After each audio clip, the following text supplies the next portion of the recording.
As the wealthy administration in history cuts vital services and protections for working Americans to fund tax breaks for the rich, Trump has launched his latest assault on his seemingly favorite scapegoat, on Wednesday unveiling the RAISE Act, which would cut legal immigration by half and move toward a merit-based system.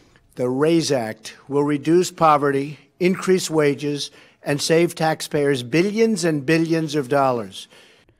Trump was flanked by far-right Senators Tom Cotton and David Perdue, who's also a millionaire businessman.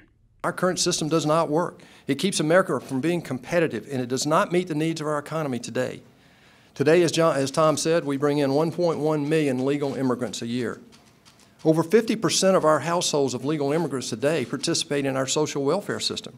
Right now, only 1 out of 15 immigrants that come into our country come in with skills that are employable. We've got to change that. As some have noted, Trump's grandfather and even Trump himself would have been deported under the proposal. The vast majority of economic data shows immigrants are not an economic burden, nor do they drive down wages. Studies demonstrate that limiting immigration would have disastrous impacts on the economy, and even some Republicans to oppose the move. The release of the RAISE Act, paired with increased ICE arrests, are aimed at terrorizing immigrant communities to discourage organizing and ripen the conditions for more intense economic exploitation. Maintaining cheap labor is the primary concern of elites. On Tuesday, the LA Times reported ICE agents have been showing up at labor disputes seeking up to round undocumented immigrants. I think that, allowing or galvanizing employers to use the immigration system to retaliate against workers who ask for the bare minimum, which is the minimum wage, and their labor rights, further drives the industry underground. It's not as if this is going to create jobs for U.S. citizens, but it is going to stop workers who are undocumented from reporting labor abuses, which makes it easier for employers to pay them less, to continue to exploit them. And it drives down wages for everybody in the industry, because if you have one employer that is like a good employer that's paying people the minimum wage, hiring folks with documentation, doing everything right, but that person's competing with an underground industry where workers aren't reporting wages, and that's bad for that good employer. We are the Garment Workers Center. We are the only organization that's dedicated to helping garment workers with labor disputes in Los Angeles. Los Angeles has a very big garment industry. It's around 40 to 45,000 workers. And it's the second largest manufacturing industry in Los Angeles. And our small organization is the only one that's really dedicated to helping those garment workers. We're also talking about an industry that has an 85% wage violation rate, right? So 85% of garment workers are receiving sub-minimum wages.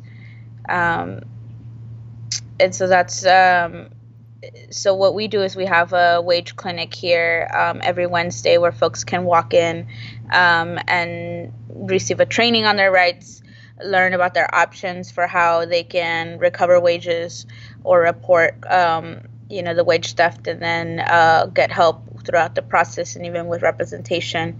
I wanted to kind of get you to respond to another thing we haven't talked about. It's how Trump is using this rhetoric and the RAISE Act, and it's really turning the working class against each other, along with nurturing the spirit of white working class racism, which we know obviously exists, and it helped fuel Trump's rise. But he's saying, he's blaming economic woes on new immigrants, and even saying that, look, the current immigrants are being impacted by new immigrants. They're driving down wages. Can you respond to his rhetoric, and also the economic theory he's basing that on? Does that make sense from what you observe and what you know?